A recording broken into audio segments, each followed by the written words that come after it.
હવેથી પગાર ના વધ્યો તો કામ છેલ્લા 3 વર્ષથી પગાર નથી વધ્યો. પગાર વધવો જોઈએ કે નહીં ભાઈઓ? મેનેજર અમારો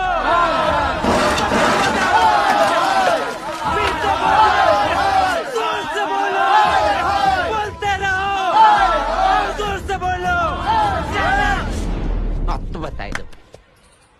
આ બધા કાવતરા બંધ કરો તમારા. બધાને ગાડી મૂકીશ. હા, કોણ ચડાવે તમને? હા, ઓય તું મને જોઈને નીકળ હમણાં. આ તો નહીં આવું. પૈસા હાલવા નહીં ને દાદાગીરી કરે. લેવાનું ગાજર ને રહેવાનું હાજર. ઓ તું હમણાં જ નીકળ. ફાયર્ડ. અરે તું શું નીકાળતી હતી અમને? અમે જ છોડીએ છે તારી નોકરી. અરે આ બોટડા જેવા કેવું ત્યાં શું કેવું ત્યાં